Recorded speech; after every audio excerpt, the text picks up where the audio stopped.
Alors, tu es en entretien avec moi cette semaine? Oui, c'est ce que je vois, ça me fait plaisir. Là, vous avez de la chance. Hein. Ah bon? Oui. Bah, parce que je trouve que vous allez apprendre plein de trucs, sûrement. Ouais, Oh oui, moi j'espère. Enfin, Et toi, Théo? Et moi, je suis aussi en entretien. Mais je vois pas bien ce que je fais là. je vois pas ce que je vais apprendre de l'entretien de formateur, ça doit pas être bien compliqué. Poser des questions, je sais faire aussi. Moi, j'en ai fait quelques-uns, les entretiens. Ça marche tout seul. Dans ton métier, en tant que formateur Ouais, ou en avant? tant que formateur. Ouais. Vous avez demandé à me voir?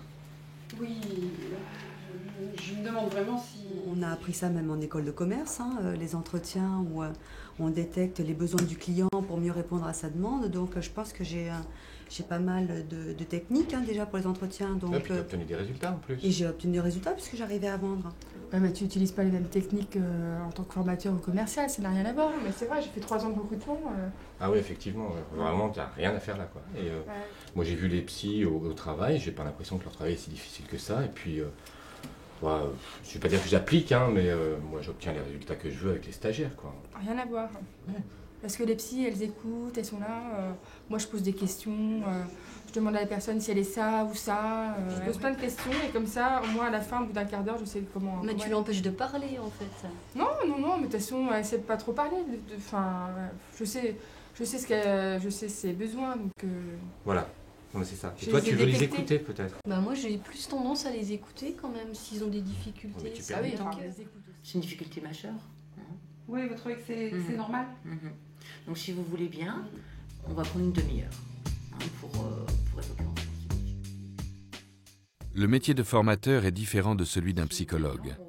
Le formateur conduit des entretiens d'accompagnement généralement pour faciliter les apprentissages, alors que le psychologue le fait dans une visée d'orientation professionnelle ou thérapeutique. Dans un entretien d'accompagnement des apprentissages, on peut descendre jusqu'à la décomposition très fine d'un geste professionnel ou d'opérations cognitives, alors que dans un entretien commercial, on sera centré sur l'identification des besoins et dans un entretien de recrutement, on s'attachera à repérer les compétences.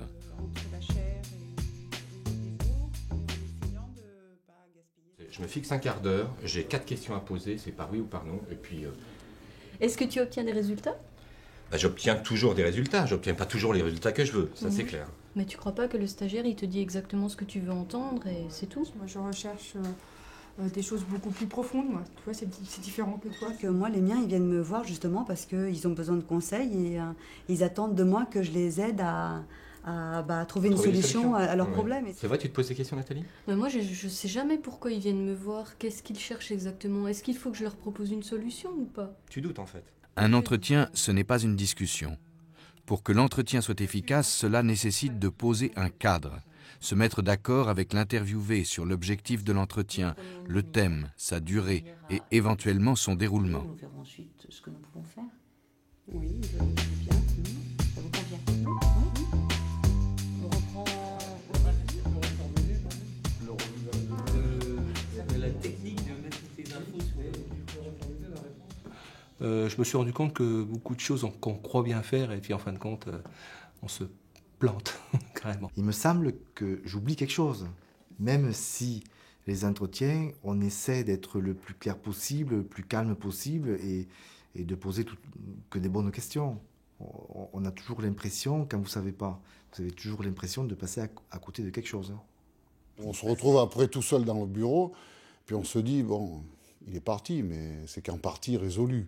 Puis quand il y a un conflit ou qu'il y a un clash comme moi j'ai eu en atelier, où il y a eu une bagarre qui s'est déclenchée, on a beau les convoquer, mais comment on va conduire ça, quoi?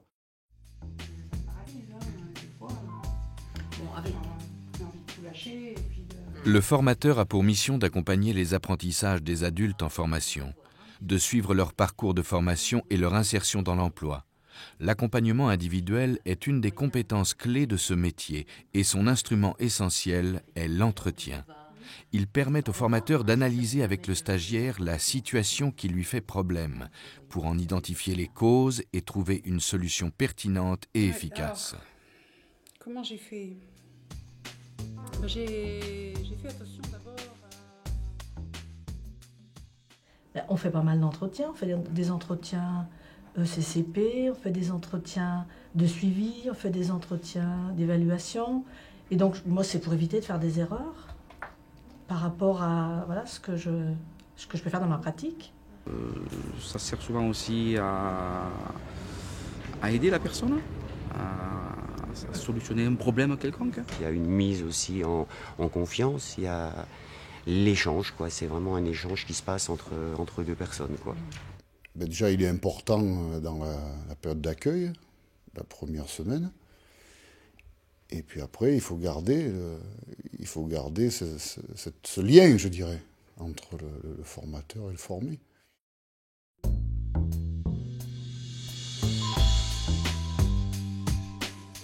L'entretien est une situation de communication entre deux personnes et se distingue du dialogue ou de la conversation par son caractère intentionnel, c'est-à-dire une organisation, un objectif et un cadre.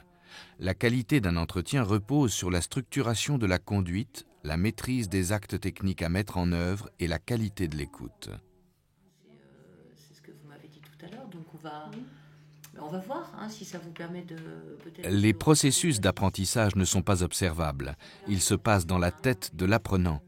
Le seul moyen pour le formateur de l'aider à comprendre l'origine de sa difficulté est de conduire un entretien. Sans exploration de la situation, il ne peut pas y avoir de diagnostic pertinent.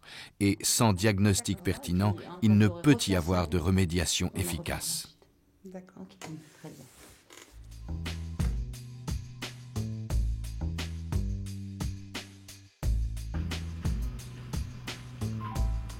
Jusqu'à ce matin, j'avais pas encore trouvé trop l'intérêt. Voilà. Par contre, les mises en situation, qui sont quand même assez... C'est vrai qu'on est très fatigué, on est vidé un petit peu maintenant, mais c'est vrai que je pense que ça nous a fait beaucoup progresser par rapport à notre pratique. C'est ça en somme, aider à donner des outils pour qu'on soit neutre le plus possible, qu'on ne s'implique pas et qu'on ne donne pas des conseils, qu'on n'essaie pas de vraiment trouver la solution. C'est ça qui est difficile. J'allais dire, ça bouscule un petit peu nos certitudes et on n'est pas très à l'aise. Oui, on se dit, bah tiens, finalement, les entretiens que j'ai menés, c'était pas ça du tout. Je croyais rendre service, finalement, ben non, j'ai pensé à la place de l'autre. Et donc, voilà, ça nous a un petit peu remué, ça nous a un petit peu questionné. C'était beaucoup plus facile, finalement, d'être directif dans un entretien, de diriger l'entretien, dire, bon, voilà, clac, c'est comme ça. N2, P2, et on n'en parle plus. Et en revanche, d'aider la personne et de se centrer sur sa problématique et sur l'autre, d'essayer de l'entendre vraiment, c'est quelque chose qui est difficile, quoi, qui demande vraiment des compétences. Des compétences, une écoute active, etc. La conduite d'entretien nécessite d'aller à l'encontre d'attitudes naturelles comme aller à la solution sans avoir analysé la situation, donner des conseils, juger ce que nous dit l'interviewé, être davantage centré sur soi-même que sur l'interviewé. Dans l'entretien, on se dit, si j'écoute et si je réponds, je suis impliquée dans la problématique de l'autre.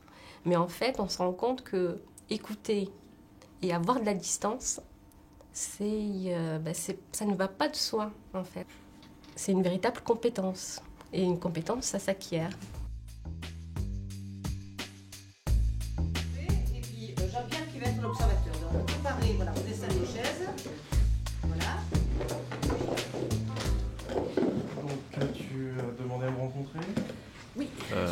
Ça permet surtout de se rendre compte des difficultés qu'on peut avoir à faire parler, je dirais, l'interviewé, dans le sens où on ne se rend pas compte parfois du cœur du problème. Oui, vraiment tourner la page. On agit quelque part spontanément sans forcément se rendre compte de la réaction que ça peut avoir sur l'interviewé.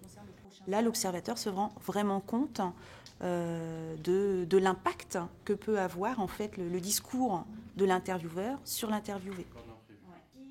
Le plus difficile, c'est vraiment de réussir à faire parler la personne qu'on a en face de soi, tout en évitant d'orienter un peu ses réponses, quoi.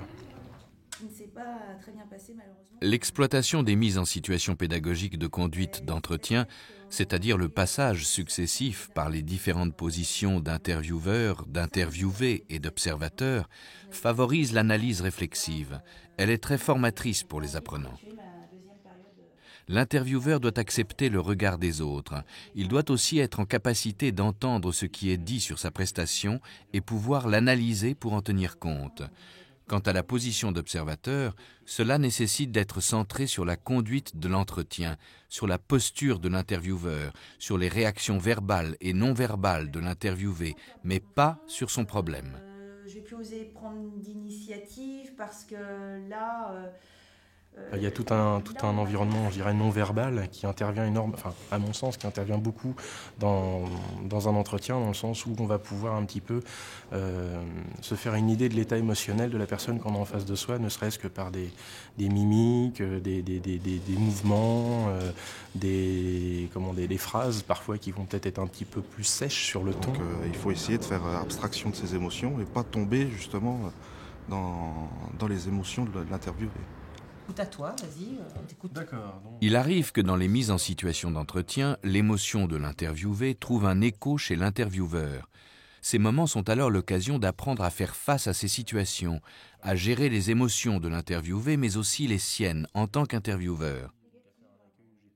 La mise en situation pédagogique permet aussi de travailler la posture professionnelle, dont la distance, ni compassion, ni négation de l'autre. C'est pourquoi les mises en situation pédagogique sont essentielles pour progresser. Sur le vécu, l'observateur, lui, il est beaucoup plus sur le côté technique, c'est ce que tu as fait. Et puis là, toi... Il y a une atmosphère, il y a de l'émotion, il y a de l'affectif, il y a des interrogations, des doutes, et voilà. Qu'au début, on se dit, ouais, alors il faut qu'on pense à tout ce qu'on a appris avant, donc les techniques, les machins, la reformulation, tout ce que je veux. Et donc, il ne faut pas que j'oublie quand j'interviewe, puis après, on se rend compte qu'on se laisse complètement embarquer. C'est complexe de conduire un entretien et c'est difficile de se former à la conduite d'entretien. Il faut apprendre à mener plusieurs tâches simultanément et penser en même temps à combattre ses attitudes naturelles. La prise de conscience de l'importance de la structuration de l'entretien et des effets des actes techniques est fondamentale. Moi, ce que j'ai appris ici, c'est... alors, c'est pas l'écoute, parce que l'écoute, c'est quelque chose qu'on avait déjà développé, parce qu'on en avait besoin, de toute façon, même de la façon dont on menait les entretiens auparavant. En revanche, c'est la façon de se décentrer de soi et de se centrer sur l'autre. Voilà.